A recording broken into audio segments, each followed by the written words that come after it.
Hi girls. I have really terrible internet connection and a bit of a storm going on.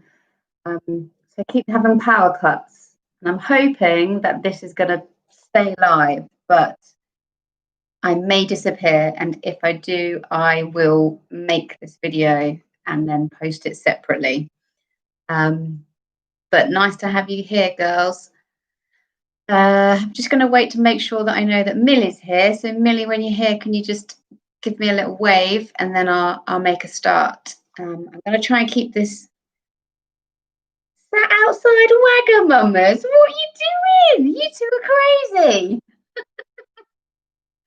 Oh, I love it. I love a Wagamamas. Nice. And learning. I like your style. Nice girls. Nothing like a bit of language. Hi, Millie. Nothing like a bit of language analysis with your dinner. Why not? I'll keep it short. I don't want to keep you girls waiting. Don't want to like ruin your meal. So, same steps again. Evie, I think there's a chance you might be doing a Jekyll and Hyde. So we'll go with this. We'll see how we get on. Okay. Nice and simple today, really. You should be getting used to this procedure. So 7+ analysis. Step 1, literal meaning. So show that I understand the quote. Step 2, break it down, zoom in, pick it apart, work out what you want to say, go deeper. What else could it suggest? This is where you have your Chris Rice words, your analytical words. Step 3, how does this therefore link to the text? How does this therefore link to the themes, the characters, perhaps the context as well? Okay, so we're going to just go straight into it, girls. It's quite a nice one, actually. And Leah, I know you're not doing Jekyll and Hyde, but you would actually really like it. It's quite an interesting one to do because it's quite dark. We have nice quote here, hoping you can see this clearly. My devil has been caged and came out roaring. So, step 1, nice and simple. What are we talking about here?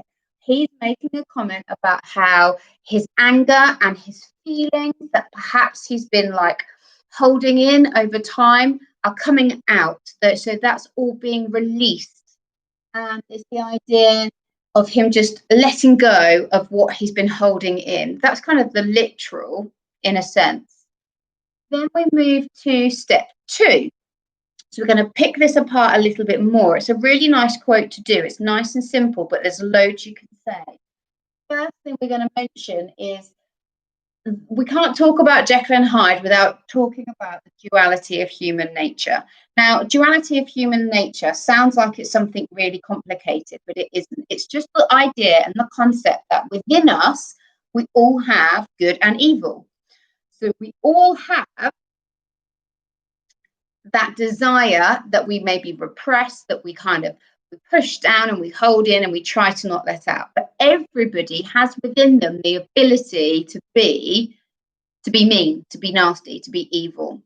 And what's happening here in this text is this idea that as a character, he can't seem to control, he doesn't know which one is him. He doesn't know if he's the good or the bad.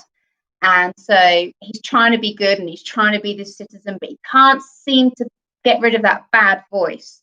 And then it comes out, but it comes out in a very, very bad way, killing people, obviously. So we have the theme of the duality of human nature. And really, that's what plagues his mind throughout the whole of this novel. And here I've just made a note of like the idea that we all have that good or evil within us. We all have like moral or immoral, like we know what's right, we know what's wrong, but do we always do what's best, what's right? So it's quite a difficult, quite an advanced concept for Victorian society, because that's what we're talking about here. And it links quite nicely to Frankenstein in that way, because they're written at the same time. So we then have that depth of this quote. So we've got the devil. Obviously, we've got a metaphor here for himself. He's actually talking about himself because he is both. He is one.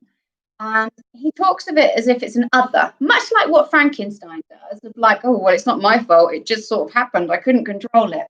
And the fact that he talks about it as this like metaphor of it roaring, he personifies this other personality, this other part of his soul. And when we personify it, it very much then makes it, because it's becoming alive, because it's real, it's almost as if, well, it wasn't my fault, it wasn't me, it was him. And that's pretty much what this is about. Well, it wasn't me, it was him. I didn't do it, he did it. Like, well, nothing to do with me, it was him. So that's what you sort of have to then get your head around, really, that by personifying it, it's taking away that responsibility. So then let's look at some words in a bit more detail. So we've obviously got the devil. I know you guys are going to know this reference. We have a religious reference, and really important that it's the devil. So we are kind of thinking it's Satan. We're talking about hell, literally hell, which Victorian society would have known in great detail and been afraid of. So he describes it as the devil. So he knows it's his bad side. He knows it's evil. He knows it's Satan, but he still can't keep it controlled. And this is a really interesting word, the idea that it's caged. Because if you think of an animal that's caged, that shouldn't be, lots of things come into your head. The idea that you're trapped, physically trapped inside, you can't get out. You're an animal, you're a wild animal, you're supposed to be free and roam, and you're trapped and caged and imprisoned. I mean, that's essentially what we're talking about. He feels like that other side of him has been imprisoned. He can't be himself in society because society won't accept him. And therefore, he kind of puts it in this cage. And that's a really nice word to talk about in lots of detail. And then obviously the idea of it being released from its cage, but it comes out roaring. Now, if you can think back to when we did the lesson on extended metaphors and the fire, and we described the flames as like roaring as they were tearing apart the forest, you have this idea of attack, which is what he does. The idea of a monster who is incredibly angry. But if you were a caged animal meant to be in the wild, as soon as you're released, you are going to strike, you are going to be angry. So it's kind of understandable that this part that he's been repressing suddenly is released and it just goes crazy and obviously kills lots of people and goes on a rampage. So there is your stage 2 of picking words out in a bit more detail and talking about them, talking about how metaphorically he's speaking about himself, and also personification. And then finally, the values of Victorian society. I'm not sure if you can see this bit on there, but essentially we have, orange is not the best colour, I apologise. We have essentially the context behind this. So you have to remember that Victorian society really was very religious, and they knew that you could be good or bad, and they wanted you to be good. So there was very much emphasis really on this whole get rid of any immoral nature, repress things. You've got good and evil, but this is evil and we must be good and we must behave in this certain way. And actually, they used to strive really hard to separate the good from the evil. And by doing that, they felt that they could purify our nature. So if we could identify the good and the evil, and we could get rid of that evil and hold on to the good, that actually we would be pure. There's lots of talk about your soul and that it's what's within you and that is innate and you're born a certain way. But they were very, very religious, and therefore it was following this religion and following this path of sort of thinking and moving towards, we have to be good, we have to be good, put that aside, we have to be good, put that aside, we have to be good. Really important for Jekyll and Hyde, because he's trying to follow all of society's values, and he's really, really high up in society, well paid, works hard, intelligent, really good man. But the flip side of him is killing, is violence, because he's not being his true self. And perhaps his true self isn't the evil. Maybe it's like that middle ground, but you're not allowed that middle ground. You just got to be good. And this is how a really nice example, actually, of how society and the pressures of society can really impact an individual and their behaviors. And essentially, we have here one simple quote that really is probably going to link to any theme that comes up, any question that comes up, because duality of nature, the fact that we've got religion, because this could go under religious connotations, then you've got your metaphor, you've got the personification, you've got your words you can talk about in more detail. So there's tons and tons and tons here just from one quote. So you learn one quote and you are well away to doing really, really well. Okay. And in a nutshell, that's pretty much it for this one. It's because it's so similar to what we did last week for Frankenstein, because the society is exactly the same. I don't want to sort of repeat stuff I said last week. In terms of the Victorian society, it matches and it does actually meet what we have here. So it's a really nice quote, nice and simple. Step 1, 2, 3, take my quote, what's it talking about? Pick it apart, go into detail on each of the words, link it back to the whole text, link it back to the characters, talk about their values, and you've got a flipping stonking paragraph there if you can get all of that in. A really, really good one. Okay. So I can't believe how fast I talked, but I was so worried about having another power cut and my internet going down. I've whizzed through it. If I've gone a bit too fast, if you have any questions, if there's anything that you would like to say, you would like to ask, if you would like to get back to your Wagamamas, because I am actually disturbing your dinner, I apologise, then please do so.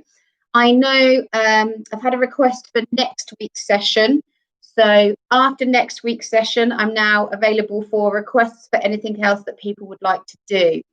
Just while I've got you guys here, I just wanted to be able to say to you, there's a lot of talk going on at the moment about exam boards dropping like modules and bits. Essentially, because I know most schools are closed and people aren't kind of communicating. So what's actually happening is the exam boards have said that you will have to do your Shakespeare. That doesn't change. So whatever Shakespeare text you're studying, you will continue to study. And then the idea is that from the other 3 texts that you are studying, one of them you will be able to drop. So one of them you won't have to answer a question on. So whether that be an inspector calls or Jekyll and Hyde, Frankenstein, A Christmas Carol, or your poetry. So that's out of those things, depending on what school you're in and depending on what text you've studied. But you must remember that the exam booklet will still be open for the whole country. So all the questions will be there for all of the texts. So if you go into the exam and you think, actually, even though I haven't been revising at school, Jekyll and Hyde, I reckon I can give this a shot, go for it. There's no harm in still having that knowledge and that revision, and making sure that you know what it is that you're doing. So try not to panic, Evie, about what is going to happen and what is going to change. Okay? And I will leave it there. Millie, I hope that was helpful. That was incredibly fast, but give me a shout if there's anything else that you need. I will see you next week, 6 o'clock again, hopefully. And I'm doing something for TED next week. And then if there's anything else specific that people would like to do, let me know. Or I'll go back to an inspector calls, or we could do some Macbeth. Give me a shout and I will put something together for you. Okay? You are very welcome, Millie. Girls, enjoy your Wagamamas. Enjoy your evening, everybody. I hope you don't all sweat into a puddle like I am. It's like my 5th shower today. Rock on. It's been a pleasure, as always, and I hope you all stay safe and well, and I will see you all soon. Take care, guys.